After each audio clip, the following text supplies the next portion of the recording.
Okay, all right, let's call this meeting to order. Thanks for joining, everyone. Nice to see everyone. So on the agenda, do we have an approval of the minutes as submitted? Or do we have any proposed amendments? I got to get this right one of Okay, these weeks that's here, months. that's Jeez. good. Yeah, you don't approve them, you accept them. Right, Right. right. Because it's a matter of Yes. fact, not a matter of opinion. Yeah, right. Yep. Okay, it looks like we don't have any proposed amendments. Perfect. Okay. Yeah. Let's move on to public comments. Do we have any of those this evening? Not seeing any. Wow. Okay. Let's move on to item number 3. I asked Kelly to put this on here because I really would like our committee to take a minute to give Laura, Vice Chair Buchholz, some really a big thanks on behalf of all of us for all the work she did on this sustainable implementation plan. This was not an easy lift by any means, and she got it done and council approved it. So like the big applause for some people are on mute, Laura, so it's not going to sound as big and broad, the cheer, the claps. But do you want to just give a short, give your acceptance speech? Oh, Alder Schaefer, go ahead. Well, I was just going to concur. I said on behalf of the council, and I think I can speak for all of them. Your presentations, Laura, were really good, clear, precise. You got it through. Everybody was excited. So kudos very much on behalf of the council. Nice. Well done. Yeah. Um, Go Well, thank you. Thank you, everyone. I'm just trying to do my part. It was something that needed to be done, and I knew it was important. So I was happy that I could use my talents to um, get it finished. So, of course, this is kind of just the starting line. Just because the plan is done doesn't mean that it's actually being implemented. And so that's step 2. And so now we're working on that, and we're working on hopefully putting together some training so that staff feels comfortable using the plan. So, team effort. Thanks a lot. Nice. Dick, I can see you have something. Yeah. I just want to say that this is such a great accomplishment for the committee. I think we should just call it a year and just say we don't need to meet anymore, you know? Great job, Here, Laura. here, here, here. And Yeah. I think I saw in some email that that the golf course has actually purchased um, plastic recycled lawn chairs and buying 2 electric motors. I mean, it Wow. feels Yeah. like that somehow this is making a difference. You certainly got a message out, and it's not like, okay, we're going to go out and buy 2 gas lawnmowers because we'll slip it underneath the on the radar here. So that's this is big, you know, it's a big deal, and I'm glad that you carried the football all the way over and got it over the goal line. So and Well, thanks. I think we should just say no more meetings for at least 6 months or something to Yeah. celebrate. Yeah. Alder Schaefer. Yeah, I mean, it's not over because, one of the things we went through in the council was a lot of people had questions about what if this happens or this doesn't work. And we said it's better to have a flawed thing go through or an incomplete thing because we've never done it. We just don't know what it's going to be. And so I think we need to be vigilant and keep watching and saying we've got a good basis and a good structure, and we'll figure out over the next year or two what works perfectly and what we need to change. And so let's be vigilant. Nice. Yeah, Good. I'm actually, I would like to also thank staff. I put it together, but a lot of this was kind of a listening tour. You just have to say, here's what we would like, and they can say, well, worried about this and this, but we could do that and that. So they really did come up with a lot of ideas. And Jeremy at the golf course actually did come, he was the one that came up with the idea for the checklist. And I do know they have this really cool mower. It's an electric mower that's autonomous, that's cruising around. Um, that one's pretty cool. I'd like to see that one myself. So there's a lot of good things that Yeah. staff is doing. So I'm excited about it. I think that it will be a positive. That something Middleton can be very proud of. Yeah. Yeah. Wonderful. Okay. Thank you, Laura, on behalf of all of us. Thank you. All right. We will move on to the staff report. I want to just make a quick comment again. that let's try. I want to have, I know, and I know everyone believes in this, but I think some of us sometimes get passionate, and that's great. I love that about our committee, but I'd like to really make a renewed effort to be inclusive on all the different wonderful voices we have here. So that means each one of us needs to limit the amount that we're talking repeatedly and for a long time. So try to hold your comments, questions, everything to 2 minutes if you can, just so that one person doesn't end up monopolizing, and then some of the quieter voices don't get heard when that happens because we run out of time. So with that in mind, let's go forward with the staff report. Question Q&A with Kelly. And Kelly, you have 2 minutes. Ah.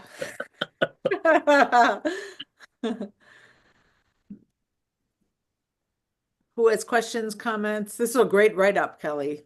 I That's like how great. you organized it by funding Vice Chair. Who calls? Go ahead. Yeah, I actually just had a comment that kind of relates to the grant funded projects and the collaboration where we talk about the greenhouse gas reporting. She listed out that we're getting all of this information. This actually is something that we need for the IP as well to promote. So my question is kind of who's getting this, or how are we getting this? How can we get access to this? Do we have this? Is there one go-to person, or is it collected from a lot of different areas? The greenhouse gas emissions reporting.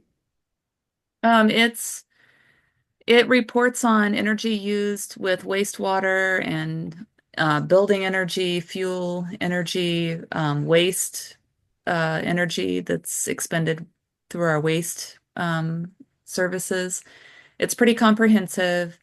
Um, ICLEI is the governing body that's helping us. They were the ones that are actually receiving the contract money to help the WLGCC communities take part in this and learn how to do this.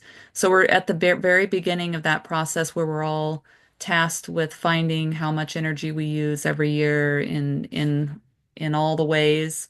And it's sort of like LEED all over again, but slightly different. So we can't, I mean, it's from last year, so it's the most current data, and we really should be doing these every 1 or 2 years. One thing that I think will be helpful is that ICLEI is going to help us, especially I think if we become a member moving forward, with a community dashboard where the information is presented for the public consumption in various ways. So there's pie charts, there's different types of graph, there's some narrative, and they can help work with us to design that. Milwaukee's trialing that right now. It's a tool that ICLEI has. So there's that. I'm also doing a report for Green Tier Legacy communities where that also ask for a lot of the same data. The issue that I always have in my position is a lot of people want data, but everyone wants it in a slightly different format, and some people exclude commuters who come in. Other people want to base energy on want everyone who's here every day working, which increases our population by 10,000. So until now, unfortunately, I feel like all of our data is different, and you have to collect it differently every time you do one of these projects. So I'd like to I'd like to really drill down and do regular GHG assessments, and then we are forced to do the Green Tier Legacy Community annual reports every year, and then use the data from those for our public facing data.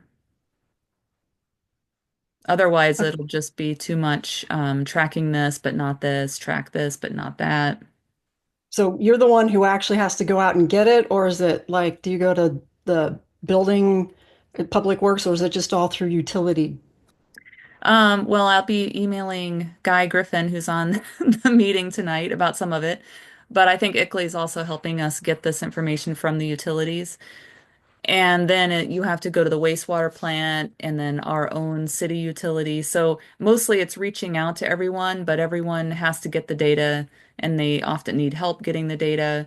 We already sat down, Abby, Daphne, Mark, and I, and for a combined 12 hours. We did 4 hours of data collection in one sitting, but that's like 12 hours of staff time trying to compile the different data sets. So we're getting there, but it is really staff intensive because that was only a portion of the data. That was just kind of the planning data. That's not the water utility or the waste data. So there's a lot of things to compile to figure this stuff out. Okay. All right. Thank you. Okay, Dick? Okay, I don't want to use my 2 minutes up on that topic unless you want to continue. Anybody else question on that topic? Okay, my question to Kelly was about the street light thing. It was kind of abbreviated. You say you're ordering lights and waiting to come in and stuff, but how much of the Middleton street lights are being converted with this? I wanted a little more detail on that. Okay. Yeah, it's more than half will be converted in this first round of work through our carbon reduction program grant.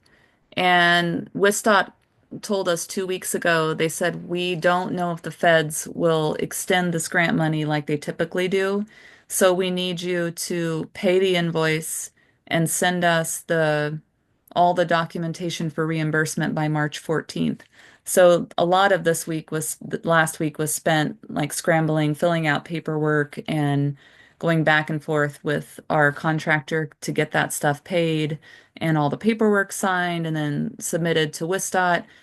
The streetlights will arrive. The order at least will be um, the delivery date is sometime in late March, probably early April, and then the arms for some of the lights will come not till until June. And so Tom Weber, who's an engineering tech in Public Works, is helping me to figure out who can do the installation. We're talking with MG&E about them doing the installation and contracting out probably with a subcontractor to get it all installed. And then after that, the remaining lights that will need to be converted are mostly in Middleton Hills and North Lake, those neighborhoods.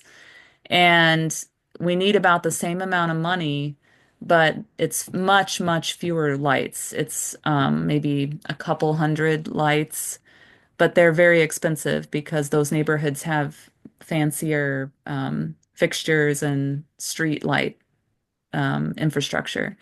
So we're looking at that. We do have some money set aside for that, but I don't know if it's quite enough to pay for everything. I really was counting on the next iteration of this grant that we would get that, but WISDOT has said they don't think in the current federal situation that those funds will ever become available. They said don't expect to ever get that grant award. I think we would have if things had been different, because there were very few applicants, but I don't foresee that happening. So it's going to be capital funds if we do it. Just a follow up. So MG&E owns some lights, some they service, some we own. Is there a particular type of ownership or of these lights that remain that, that we filled, taken care of certain types of lights, but the 200 or so left, are they in a certain type of ownership category that we should just be aware of? Well, all of the lights that we're replacing right now are city-owned lights, and MGE, I believe, I believe they may own and maintain a certain num amount too, which is sort of on their schedule for when those will be replaced.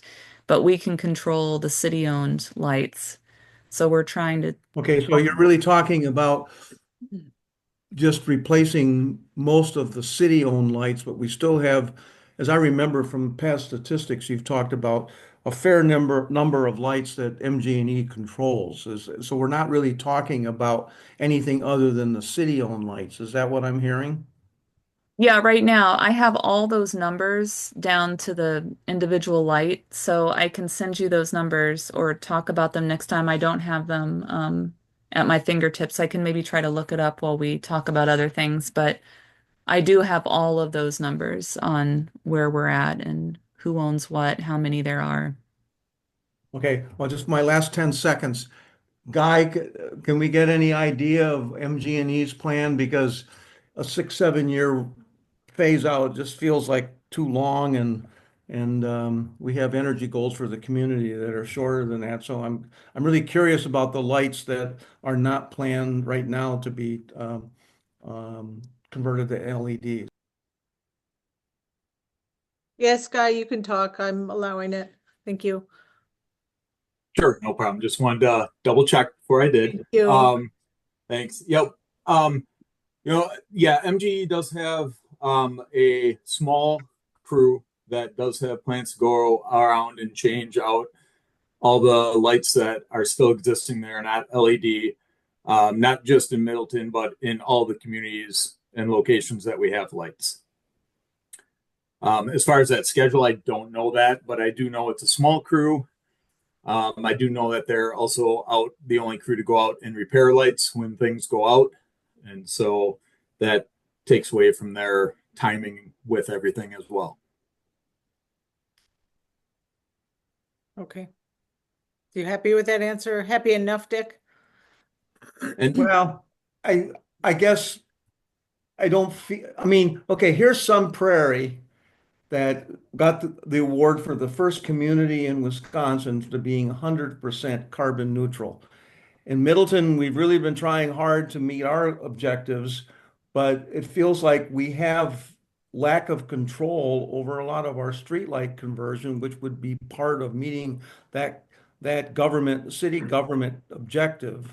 And it's in the hands of the utility, whereas Sun Prairie was working with another different utility. So I guess it comes back to MG&E. How can we get a more aggressive um, replacement program going, rather than us sitting back and waiting for MG&E to figure out when they can do it with their limited staff? That's what I'm hearing. What do you think, Guy? yeah, I think that thought, my thought is that if the city is claiming that they once claim that they have changed their operations, that counts towards their equipment, not the utility lights that MG&E would own.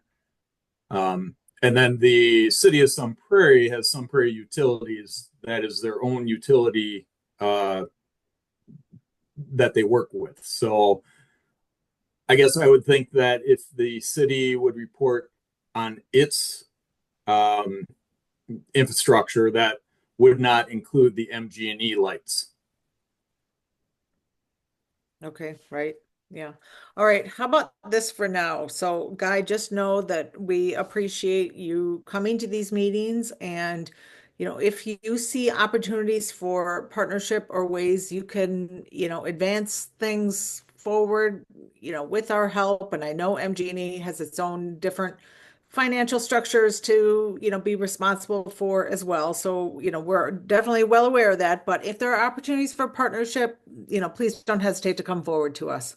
We'll get you on the agenda anytime. And we'd love to partner on things like that. Absolutely. Sounds great. Thanks. Okay, thank you. Kermit.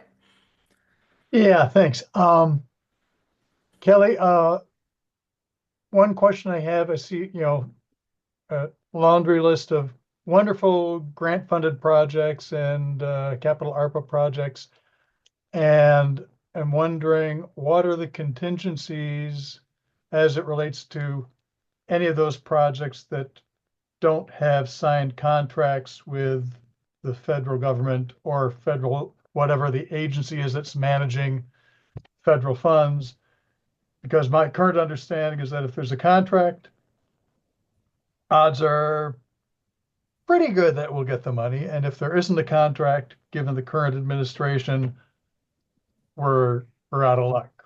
And so I noticed that the EPA Energy Future Grant specifically said there was no contract signed.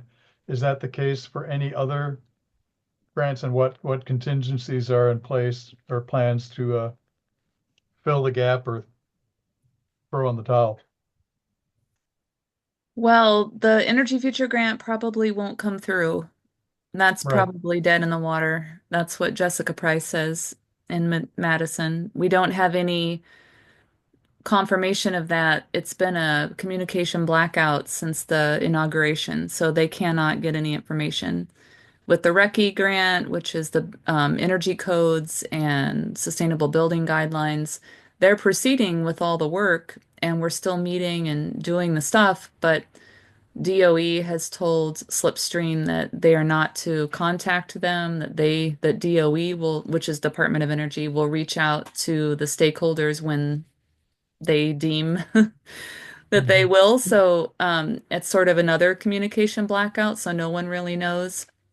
I've asked everyone who, would be in the know, and everyone's sort of, I feel like everyone's stance is we don't know. We're just continuing on with the work until we're given a hard stop. In some cases, that means for Madison, there have been cases where they've tried to draw down funds after spending them, even with grants they're under contract with, and the money cannot be Mhm. drawn down. And that changes, it seems like, day to day. So it's really an uncertain, inefficient time right now, to work on this stuff. There's really not a way to plan for it. You know, there's no contingencies for any of this, really. It's just continue on until you hear otherwise. I think with the Charge Up Dane County grant, the planning portion is definitely moving forward, and I think even if we don't get the funds to actually install all the stations that we'd planned to, it will still put us right in a position to do that with private funds. Not ideal, but the forward momentum and the organization and the planning for that, which does take time and effort and money, will have happened. And we'll get some stations from that grant, but maybe not all of them. And again, that's an unknown for the Charge Up Dane County grant. Um, yeah, it's a really uncertain time and isn't efficient at all. So it's hard working on some of this stuff. You just continue on. I think everyone feels like there's forward momentum on all these, so no one is retreating in defeat. It's just sort of, well, we're just gonna find a way through this. Okay, thank you. Dean and then Alder Schaefer. You're on mute, Dean. Thank you. Sorry. No Just a problem. quick follow-up, Kelly, on the statement about private funds for the charge up Dane County. Uh, I just wondered how that would work and if we could find private funds for some of these other projects. I don't know. I mean, I don't know all the funding mechanisms that we could explore for that, but if there's some stations that would be located in multifamily housing, then it may be working with the city to try to do some, find a way to get a few stations there, which had been planned. And level twos aren't difficult, but I think most of the chargers were level twos, so they're not, incredibly Right. expensive. Okay. There may be a few level threes they had once, which are more expensive. Okay. Thanks. Alder Schaefer. Yeah, just on a brighter side, one of the little treasures I found in your report was about the school district's $10 million expenditure to do 5 schools with solar, and that was incredibly rewarding. I presume that's also their money and not federal money. So that's money that will get spent, that will actually come and is there. It's there, and at least for this first phase, it's also Yeah. net positive. So, they have a performance contract with McKinstry and they're promised that they will have the return with energy savings to pay for this over a course of a certain number of years. And if it doesn't work out, then McKinstry is under contract to cut them a check for that. So Wow. it's really I feel like they really worked it out, worked well with McKinstry. It's a positive thing. And, um, it won't need to go through referendum for that phase one. It's, it pencils out, I guess you Yeah, could it's say. just great reading through your report. There's all kinds of gloom and doom stuff here and there and things that we wish could do, but that was a real bright moment for me, and I just wanted to make a point to say that Yeah, it's was great. It's exciting. so Uh, exciting. the other thing I think the city needs to work on being more uh, artistic. The new charging stations on Terrace Avenue. It's great that they're there, but they're the ugliest things on the face of the planet. And I'm not sure whoever ordained and thought this stick is right up by the street in the curb with this massive hunk of steel. It's disgustingly ugly. I'm glad they're there, On but Terrace somebody Avenue in that parking on lot. Terrace Avenues. Yeah, if you haven't been by there, Yeah. you'll be Oh, shocked yeah. when you go by there, and it'll frighten you. Almost looks like a monster coming out of the depths. A few bushes from somebody would be good. I'll work on that one. All right, thank you. Nice, thank you. Brad? Hey, thank you. Real quick, just on the MCPASD Sustainability Committee, IT initiatives, being involved with the school district quite a bit is something I hadn't heard of. I was just curious, what exactly they're planning or how, I don't know, maybe Green Team could help or anything. Yeah, I was really impressed. I went to the school sustainability committee meeting, which I'm on. Kevin Spittler also on the call is on that committee. And IT was the presenter that the night that for that meeting. And they gave about a 20-minute presentation on all the things they're trying to do in IT land to recycle their e-waste and also just cut down on the back end on needing they're trying to really conserve the tech that they have, and they seems like they'd really thought through it all in a way that I was really amazed with. And I can share with you the PowerPoint presentation, which has some of the details. I think it'd be great if the green team could have like a little, um, I don't know, maybe talk to the IT people just to get a quick rundown of what's happening. I think it was an excellent story that doesn't get out there just because everyone's busy and there's not a lot of staff to do it. But it's a really great story what IT at the school district's doing. Just a quick follow-up. This is obviously that's really cool. Does the city have something like this, or has the city been working on stuff like that? The city IT does, initiatives. yeah, the city does a lot as well with their IT, but we haven't told that story either. I think that would be I feel like we need to start doing in the spotlight monthly things where we talk about the golf course, what they're doing. We give kudos to the IT department for the initiatives and programs they're working on so that people know that this stuff is happening. And it's stuff that I can't even keep up with unless someone tells me that. So or seek out that information. So I do think we need to tell the story better. I can't give you exact details on that now, but that gives me a good idea I need to talk to Drew about a bullet point list of things they're already doing at the city. That's awesome. Thank you. Nice, okay. Thank you very much, Kelly, for this very thorough write-up. Anything else on that? No? Okay.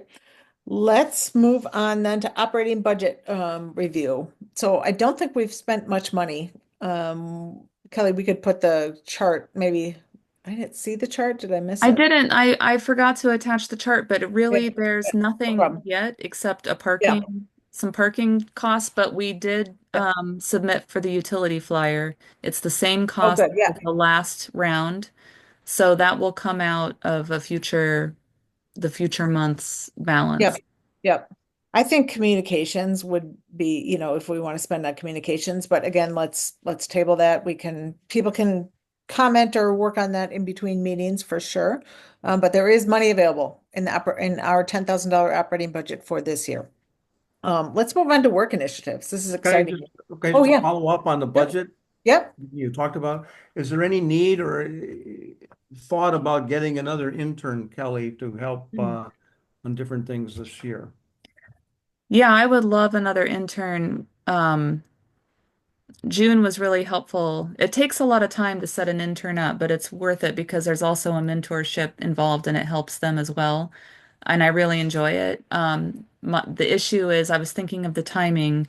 We have a new planning staff person starting in early April, and they're going to be able to assist a little bit with sustainability. It's mostly planning and event planning, but they will be able to help me a little bit. And then I will be gone in for a lot of June and the first week of July. So it feels like in order to have an intern, it wouldn't be able to start until July, which is kind of a strange time for college students and people already have their jobs if they're high school students. So I've been thinking about what to do about that, whether I should push it off till fall and have a really clear task for them set up to do, or whether to try to cobble something together for the summer. But I would like to have an intern.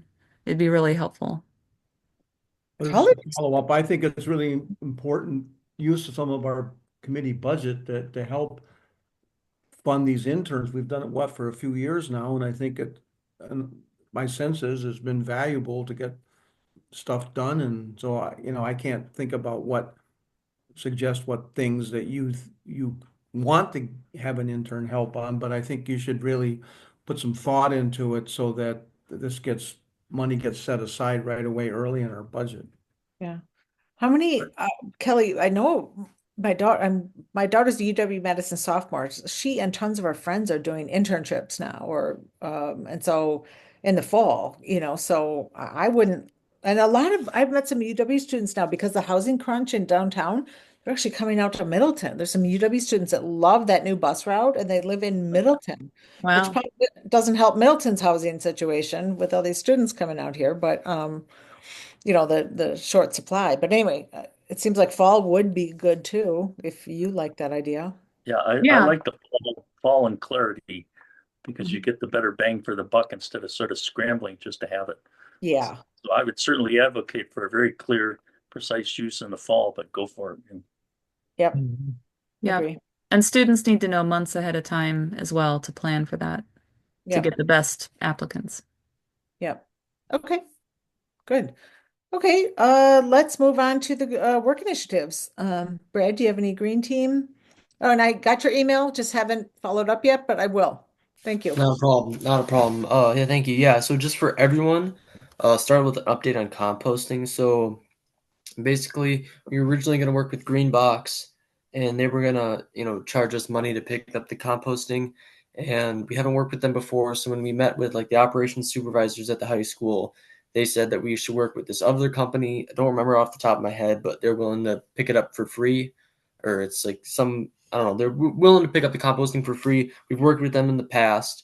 So the hope is that that's going to start pretty soon. We're just waiting for them to schedule a meeting to finalize it, and we're really hoping this week because it's the last week before spring break. But haven't heard back from them, unfortunately. But I'm pretty optimistic on that one. I think that's been going well. Um, Otherwise, the rest of the green team's been working on. We got some school visits coming up for Earth Day and some presentations throughout the school. Working on some plastic drives. We have a plant sale, growing plants to raise money, and then big thing I'm trying to work on with my committee is we're going to meet with the principal to try to figure out how to push more climate education throughout the district. So it could be in the form of standards or like um, teacher education and whatnot, but those are kind of the big things. Wonderful. When and where is your plant sale? Oh, that's a great question. I don't know off the top of my head. I'm Okay, sorry. that's all It's right.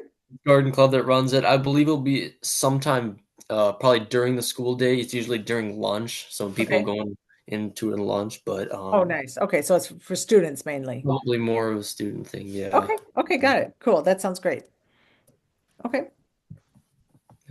All right. Thank you very much. Let's move on to the Sustainable Middleton Awards.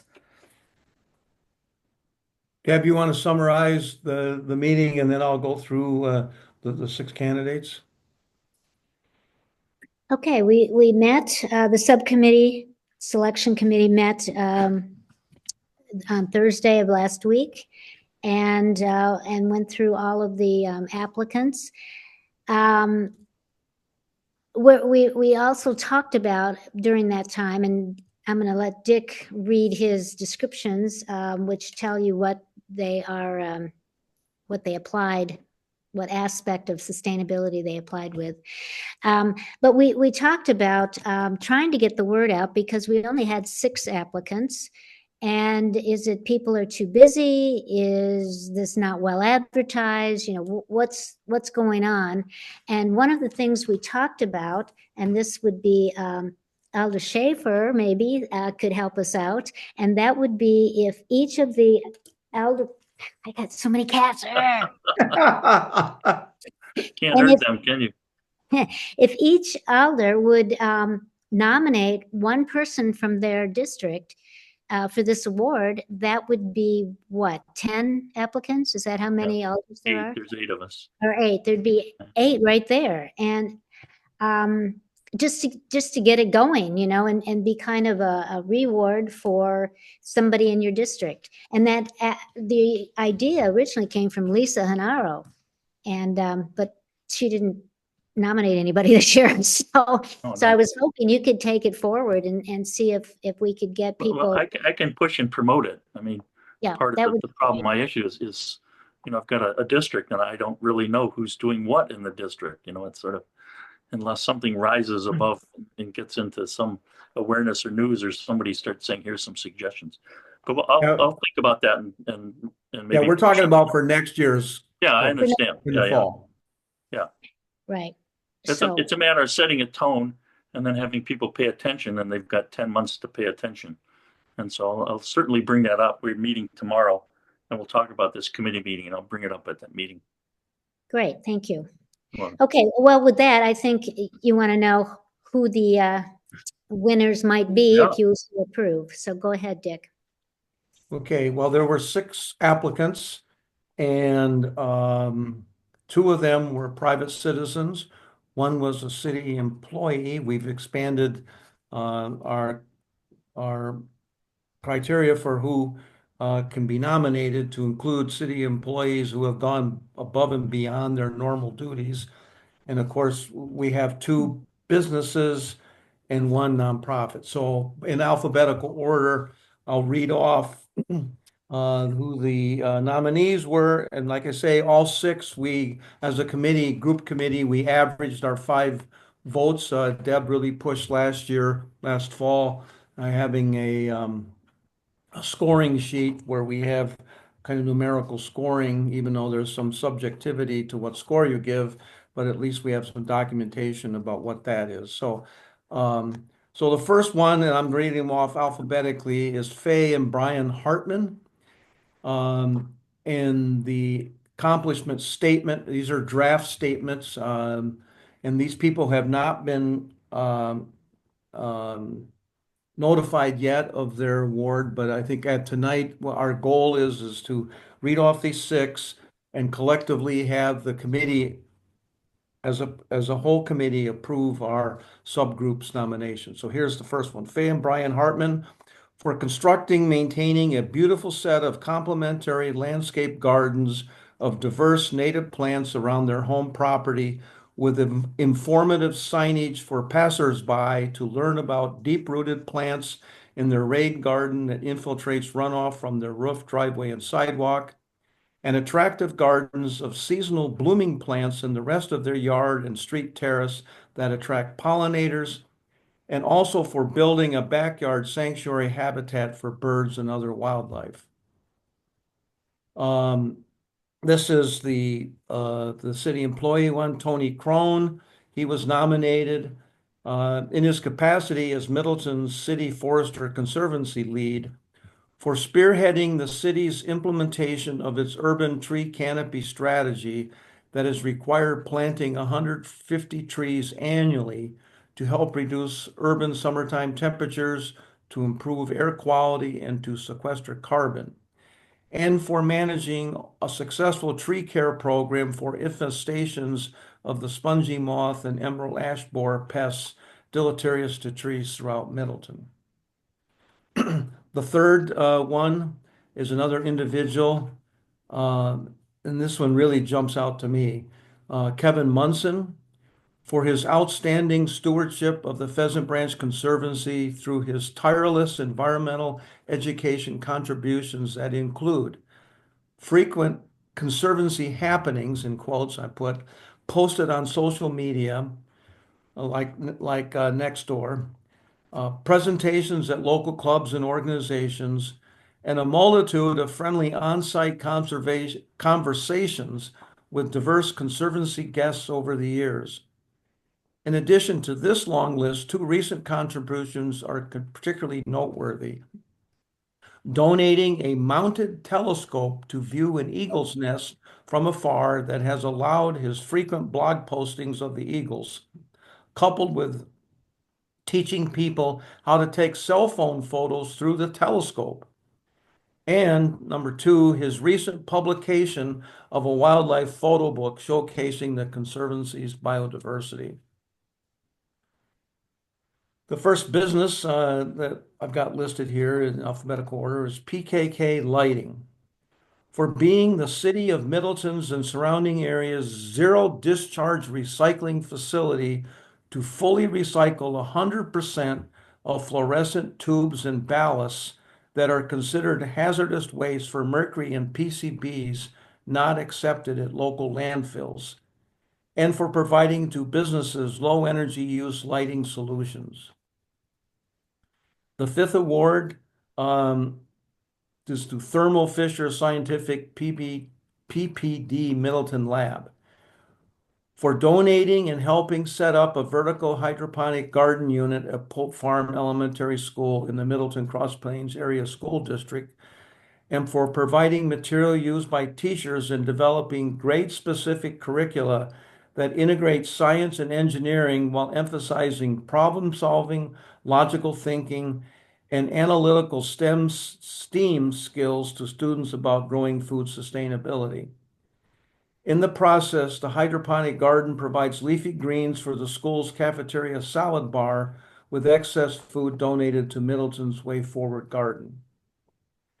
And then finally, Way Forward Resources Family Garden for providing culturally diverse clients increased access to healthy, locally grown food that includes perennials, example, asparagus, rhubarb, herbs, for teaching gardening skills to individuals and their families, including children, and for working collaboratively with other Madison area gardens to share food and to grow seedlings.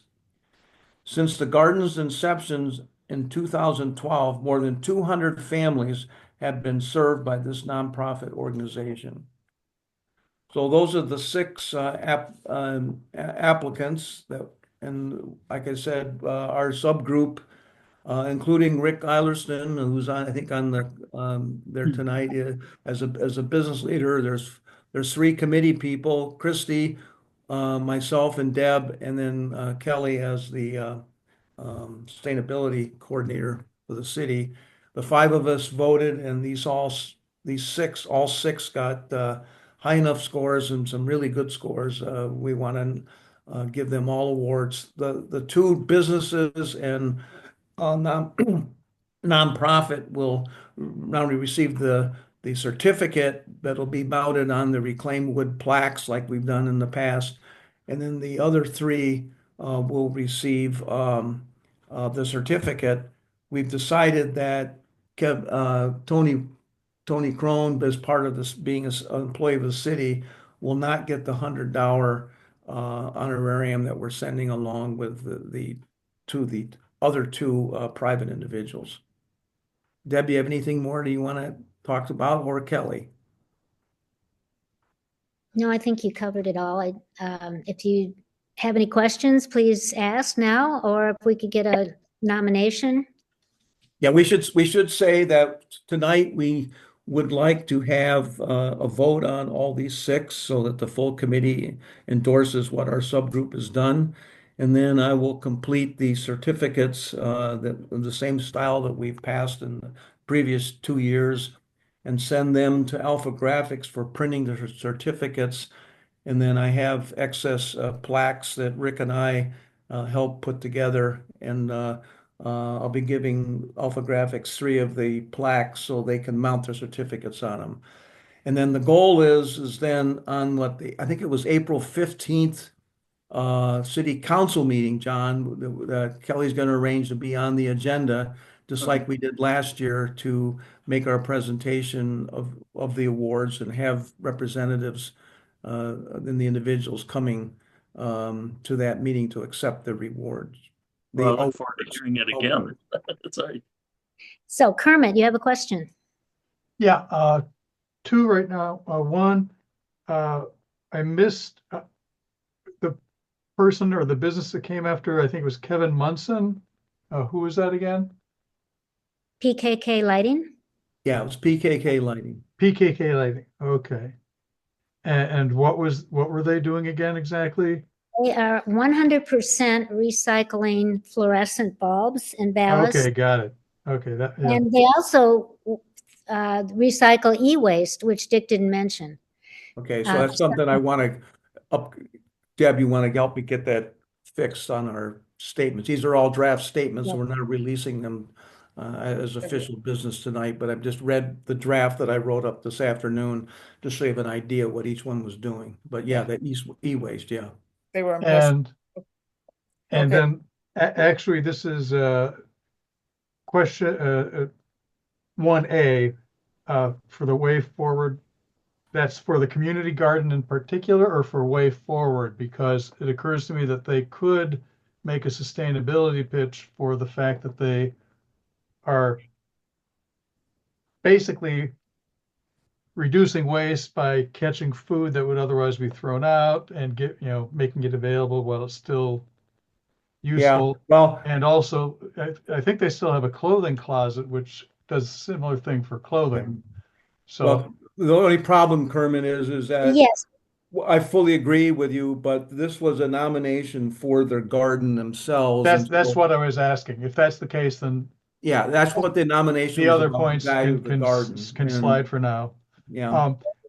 the rest. Then just a quick question on the staffer not getting an award. Could you explain a little bit of the reasoning there? It's kind of like, Well, I guess we didn't have an official policy about it before, because individuals were not city staff and they or retired and they did get an award, but we just felt at the subgroup meeting we didn't want to give our city budget, Yeah. committee budget $100 to inactive city staff. So we were I think we talked about having the award donated to some other thing that maybe the person would agree to, like buying trees or something. Yeah, I don't know. But we weren't going to give it to the individual, but we haven't fully resolved that, but maybe Deb or Kelly has a thought about okay. That Yeah. sounds like a good plan to me. Yeah. If again, I was just kind of like, oh, gee, if I was the city staffer, I go, hey, thanks for the recognition. Wait, what do you mean I'll get the Yeah. reward? I mean, if there's some clear legal, policy, ethical boundary, then fine. Let's be clear about that and communicate it. But Well, Kelly had thought that employees were not able to accept, awards, monetary awards. Yeah. Right. I think Yeah. no this year, and we could put the language in next year. Yeah. Yeah, Alder Kelly Schaefer- said she's done talks and gotten honorariums. She said she can't accept them, Yeah. but then they've donated them to the food pantry or something. So Yeah. I think we'll just have to Okay. tighten the language on it next year about that. Okay.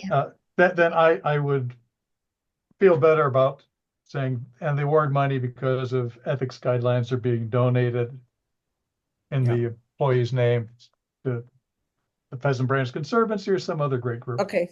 Thank you. Mind if we move on to Alder Schaefer? Yep, those are two question areas I had. Okay, thank you.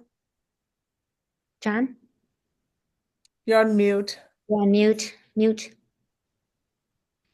Sorry, I forgot the name of the gentleman who did the Eagle stuff, but his books are Kevin beautiful. Munson. I've already bought 4 or 5 copies for friends and passed them on. Oh, I think you guys nice. have done a great job, and all of these proposals sound great. So I want to make a motion to approve the whole packet of 6. I second. Perfect. All in favor? Or do we have any further discussion? No. All in favor? Aye. I, Aye. Aye. Great. Good job, you guys. It Oh. was fun to review these. They were so Yeah. exciting and motivating and inspiring.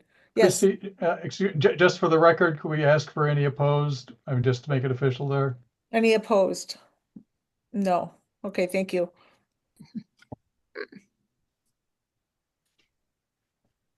Okay, let's move on. Thank you very much for running this, Dick and Deb mainly, and Kelly.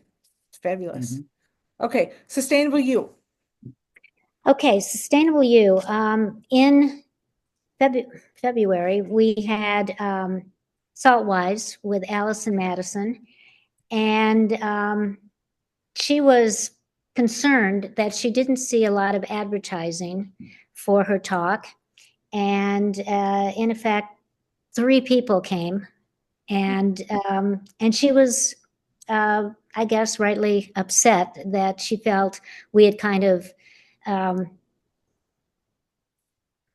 not gotten the advertising out there to get people interested in coming to her talk. So it was either that or it was the topic. One of the two. I don't know which it was. So this next one that's coming up is Mike Miller from the DNR, and it is on, I had it right here, 17th, April 17th, so it's next month. And if you possibly can go to this, I really would like to get people there to hear this talk. It's on neonics, which are pesticides, neonicotinoids, which are pesticides that seem to be the result or seem to be the reason why we're losing so many insects. I mean, where have the insects gone? It's the most widely used pesticide in use currently. Agriculture uses it. Seeds are soaked in it. Gets into the soil, gets into the water. There's urban uses as well. So Mike Miller is going to talk about all of these things and the effect it has on ecosystems, possibly like Pheasant Branch, right? So once again, it's at the Middleton Public Library from 6 to 7 o'clock on the 17th of April. So hopefully you can get there. And I hope you've seen advertising. It did get onto the calendar, the use calendar for the library. So you can click on it and there's a little description of what the talk is about. That didn't happen for the last one for Saltwise. So hopefully the word is getting out about that particular talk, which I really hope so, because when we engage people from the DNR, from all these different areas, and they have to put together programs for hardly any audience, it's not good. And it's not good for our program. And if it continues like that, maybe Sustainable You is bit the dust, so to speak. Yeah. Okay, Alder Schaefer.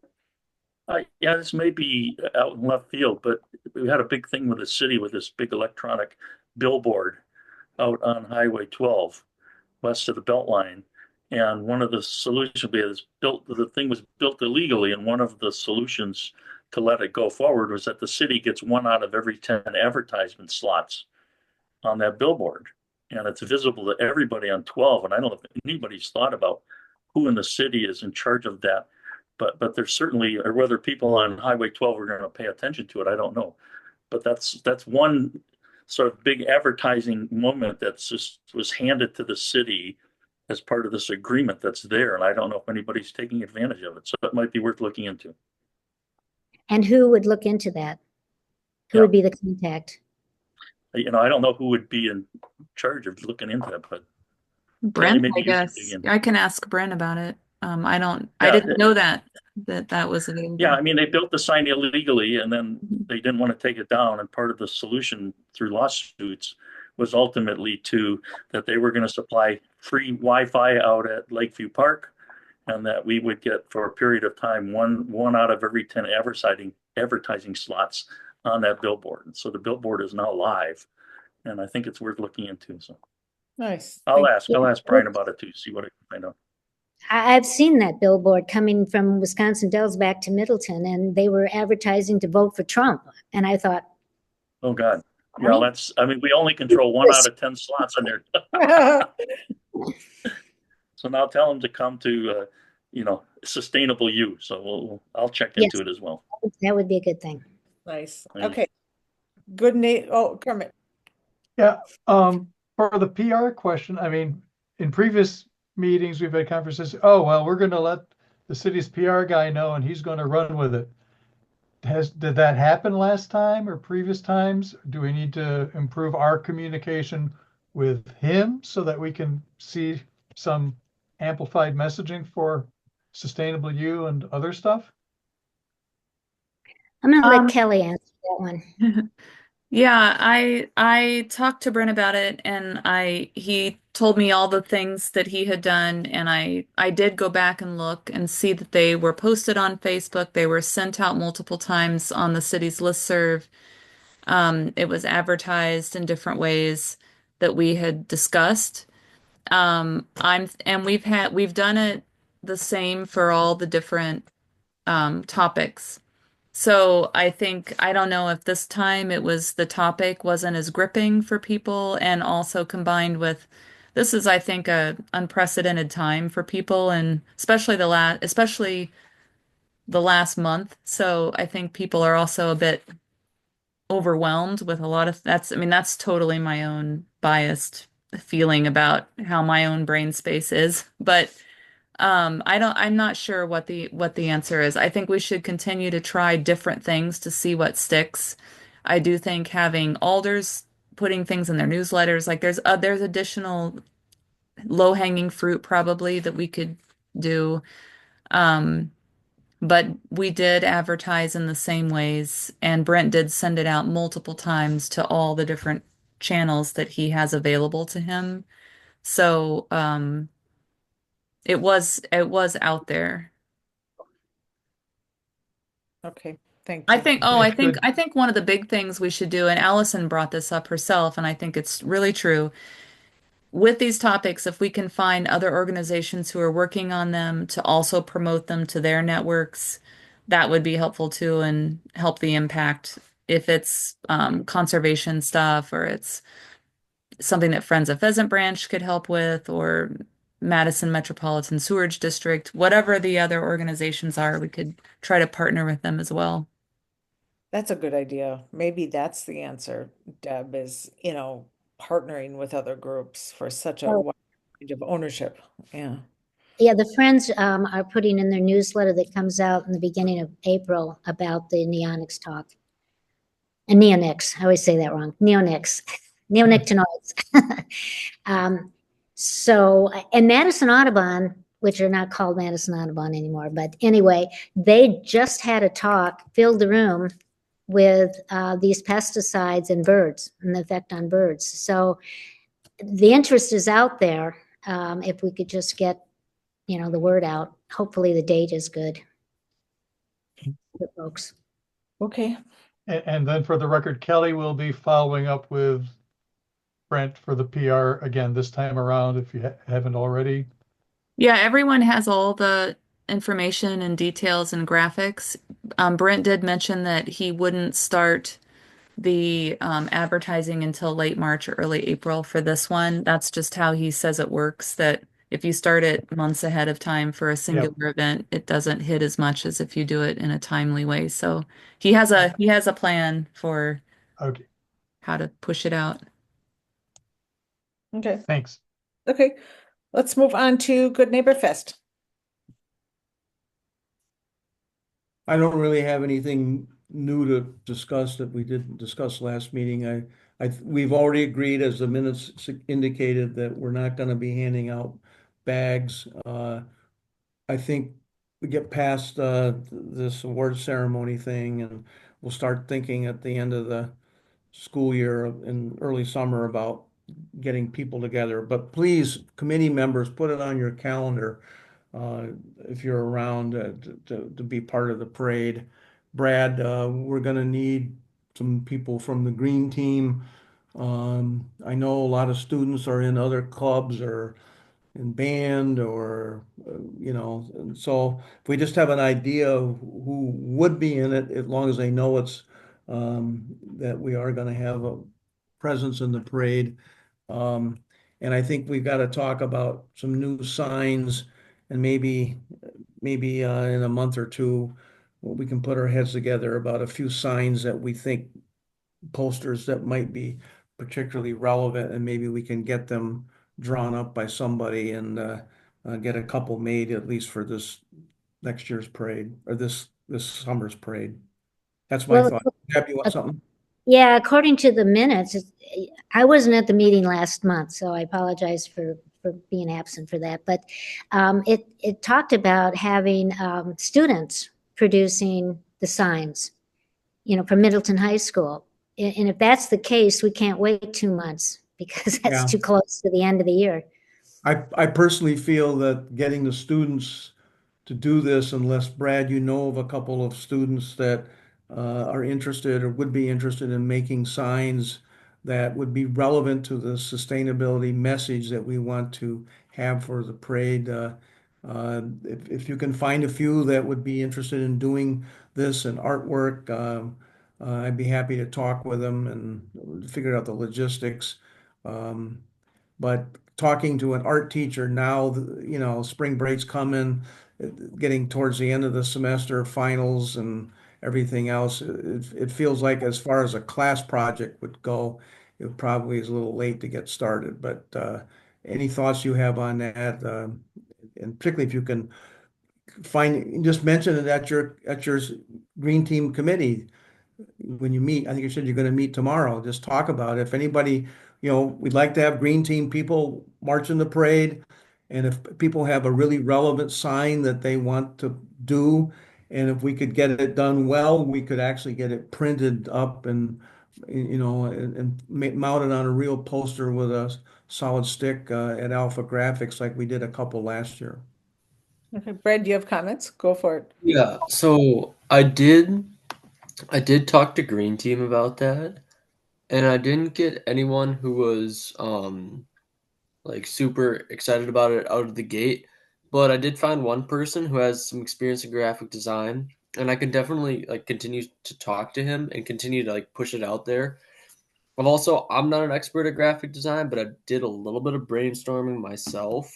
Um, just in like a few small ideas that I can try to maybe take to someone else or one of my friends or something that knows better, because I'm really not an artist and I don't know much about technology, but I can definitely look into it further. I think I, I think I know. there's like I just plenty of want to talent at the high school. If I can just follow up, then I know Kermit wants to talk. What I did with a student who was like 11 years old 2 years ago, I came up with a concept of something she could draw, and I had her make an image that we scanned it at a high resolution. Then I came up with the language to go with the image, and then I mounted that on as a PDF, and I took it off of graphics, and they made the sign, and I think it's a pretty effective one. So if somebody has an idea of something they want to say or an image they think would be particularly compelling, I'd be happy to talk to this person and we can come up with a strategy to get it done. We certainly have money in our budget to pay for, if, these signs don't cost that much. And if we've got a really compelling one that we think would be valuable to spend a little bit of money on getting it done, and we got time to do it. It's just a matter of finding somebody who's willing to do it. But if you have contacts and students have a lot of ideas about things that they care about, and let's brainstorm and contact me and Deb too. Yeah. And Brad, we can use our funds to, print things and whatever. If your people can make the designs, our committee will pay for the, whatever, digital promotions or, all of it. So, okay. Kermit. Thanks, Yeah. Brad, for following up on that. That's great. Yeah. Thank you very much. Kermit. Yeah, thanks. I was just going to remind us that I thought we had been given the name of a graphics design teacher at the high school who would be an appropriate contact. And I don't know whether Brad would be willing and able to be the point person to approach them, or whether it would take a call from, say, Deb or Dick. But not asking is an instant no. I mean, maybe it is too late, but at least I think it would behoove us to explore that opportunity and that option. I mean, anyone can ask. We did just talk about it's kind of now we're heading into the end of the year though, so this might not be the time. But yeah, it's anyone can Well, ask. right, but I mean, is somebody, that idea was presented, the proposal was for somebody to ask. I don't know if anybody officially accepted that action item. I guess I'm saying, is somebody willing or able to take on that action item to contact that person or not? Who is that person? I I don't recall. And if it's not in the minutes, then I'd have to, Because I wasn't here when you were talking about it. So, Brad, do you know who that might be in the art department? Honestly, I Sydney is really a don't. stoner. She does all the photography classes, so I know it's not her. Brad, if you could just find out who this is and just informally talk to a person and knowing that it's the end of the semester, I think next year we can plan a little more ahead on it, but we can still have time to do something if somebody is willing to do it. But I don't see it as a class project kind of thing. But maybe there's an art club or something. Yeah, Brad, I can ask Lynn Wilson, the previous committee yeah. member. So I'll do that. We have Okay. that in email that we have. Oh, okay. All Okay. right. He So did, I don't Mr. want Brad Perez. There we go. Thank you.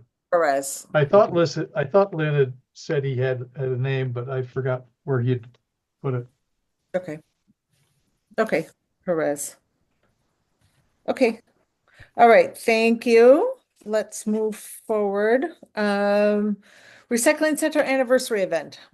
This is me. I just wanted to let people know that the Recycling Center is having its 10th anniversary event on Wednesday, May 7th at 4:30 p.m. And it's a particularly, I think, great event for the committee to know about. It was the Sustainability Committee who launched and spearheaded the Recycling Center's creation in the city of Middleton. They started out doing clean and green events, sort of one-off yearly events, and then they really pushed the city to establish a full-time staffed recycling center, which they have done, and it's been wildly popular for as a service that the city of Middleton provides. So Marty Burkholder, who is one of the recycling center staff members and has was there at its inception, thought it'd be great to have a 10-year anniversary event, a small kind of informal event. It's on a Wednesday at 4:30. But we did secure Chris Koenig, who or Keinig, can't remember how to pronounce her last name. And she was on the committee early on, and she was one of the main committee members who spearheaded the center. She's going to say a few words, and there'll be some food and coffee at the center. It'll be open that evening for use. And so I would really love it if the committee could, if some of the committee could attend and be there. For this event. I think it'd be really meaningful. I think there'll be media there.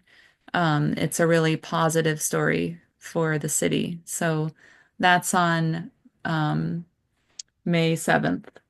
And Marty does a great job, I will say. Yeah, I, it's so he's- well run. Mhm. yeah. Laura, did you have a comment? No. Okay. Oh, I just wanted to know the date again, but she said it. So Okay. Hmm. All right. Thank you, Kelly. Okay. Blending valve pilot. Yep, this one and the next one can go together.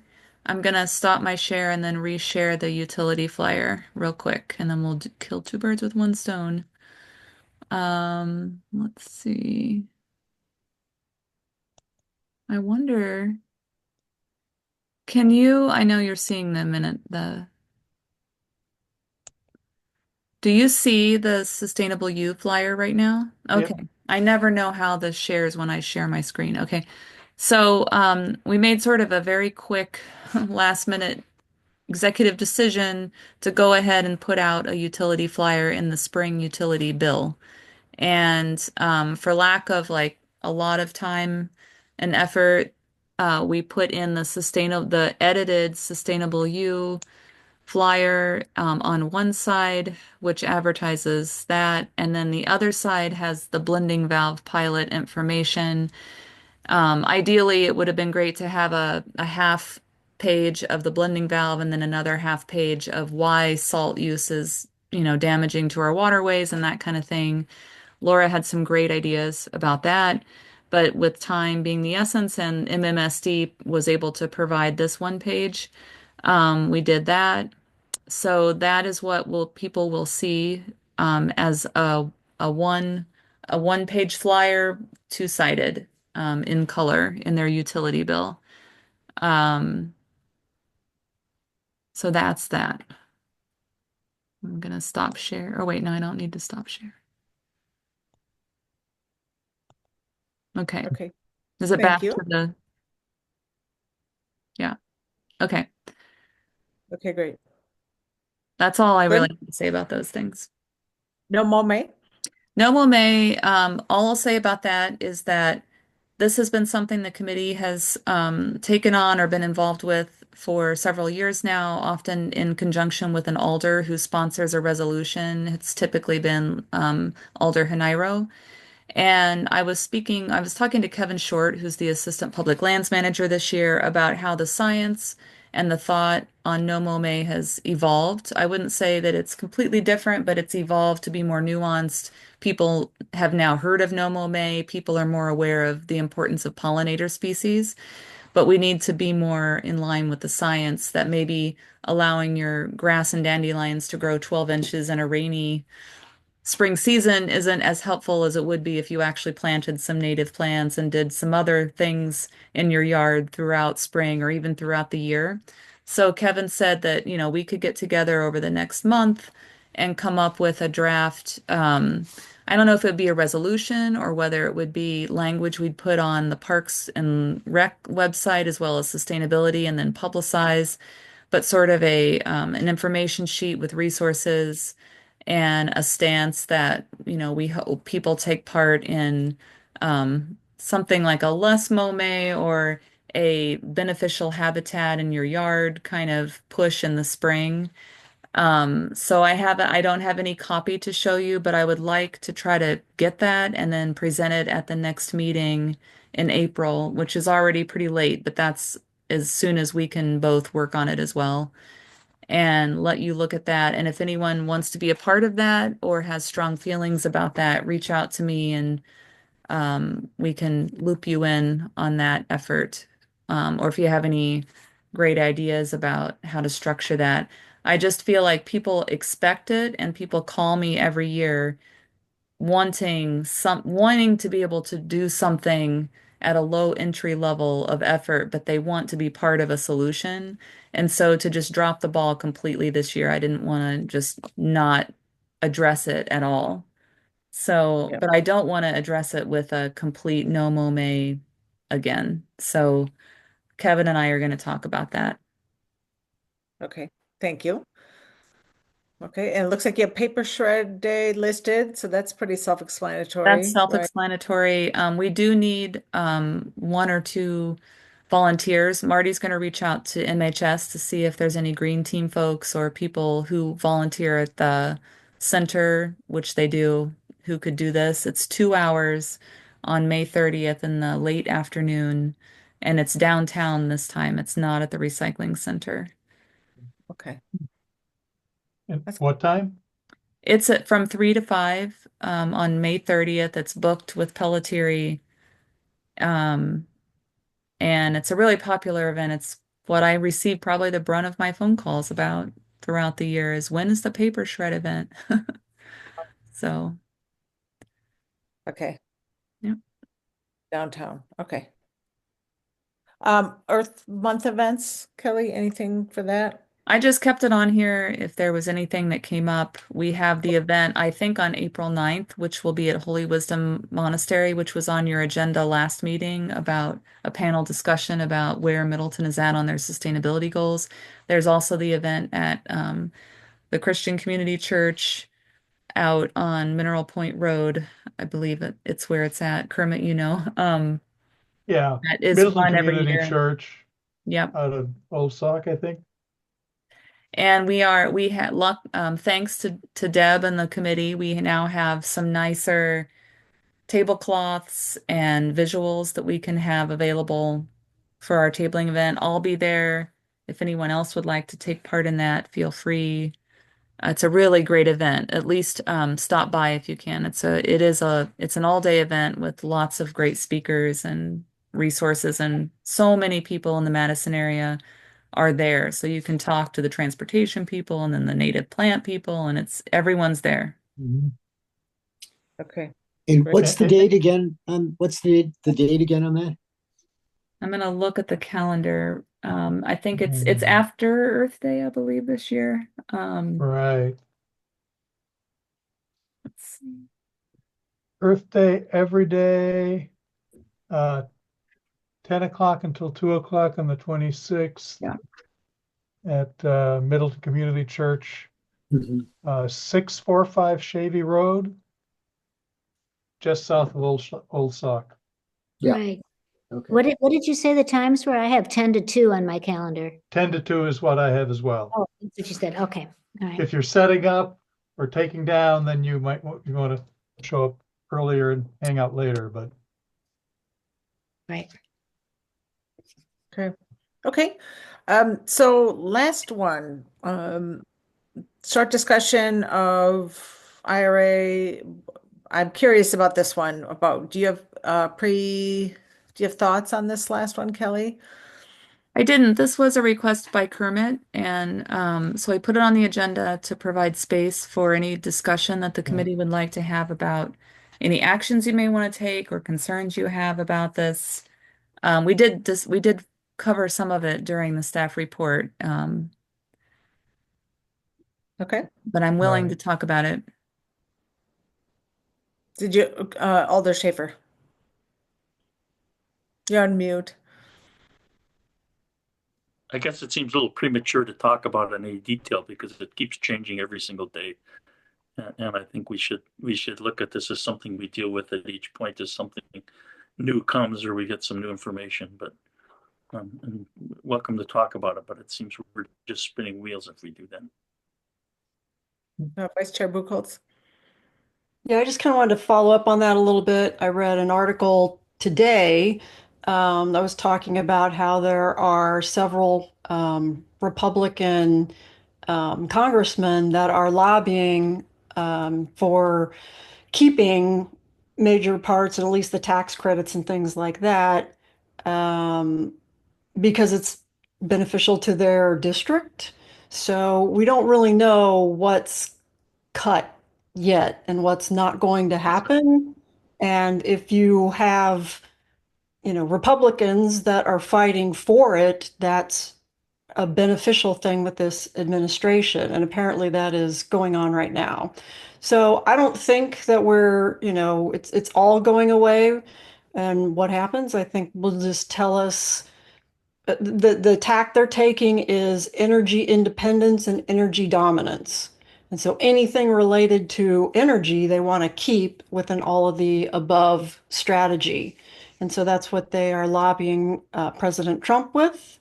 And I think it's a good argument that they can make. And if he's serious about wanting energy independence and energy dominance, then I think there's some hope that much of the climate um, tax credits and things like that might stay.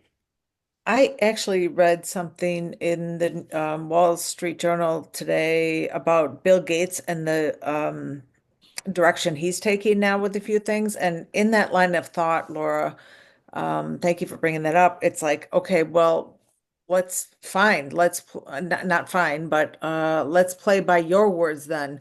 Energy independence. Well, that's more solar and wind and renewables and energy dominance, more solar, wind, everything else. So, we could go after the same goals, just using different language for some of these things. It's just an idea. Kermit. yeah, part of my motivation, think in terms of uh, raising the flag on this as an issue, is that there is waiting to see what happens and responding to the reality that rolls out, and On the other hand, as I think Laura is kind of, suggesting, that we might be involved as individuals or perhaps in some way as a committee in trying to shape that reality by providing input, encouragement to maybe informally just people we know to write to Senator Johnson and Senator Baldwin, write to, Spokane, get friends in other districts to maybe write letters of encouragement from their perhaps more conservative representatives. I guess I'm thinking we owe it to ourselves to do more than just go, well, we'll see what happens and then we'll figure out what we do to respond. We're going to have to do that one way or the other, but we still have a chance. And Laura's comments give a strategy perhaps for framing the message to influence what outcome may yet come to pass and make it as favorable to our vision for a sustainable future as possible. So that's whether they're collaborative groups, the WLGCC that, Kelly's part of and other communities, whether we can collaborate with them or provide encouragement or support there. I don't know. That's why I'm just wanting to encourage some time to brainstorm together, to encourage one another. While we still have a democracy, let's act like it and have our voices heard. I don't have anything. I like the idea very much. I don't have anything immediately in mind. But with that in mind, look, if anyone has things, email me, email Kelly, put them on the table. Okay, thank you. I think this is like a record being done in like forever. This is fabulous. So thank you, everyone. Any standing agenda items, you proposed agenda items for next month, email Kelly Rye or Laura. And thank you. Do we have a motion to adjourn? So move. Second. Second. All in favor? Aye. Aye. Any opposed? Not this time. Thank you very much, everyone. Aye. Have a wonderful evening. Happy St. Patty's Day. Thank you, Bye-bye. everyone. All of you.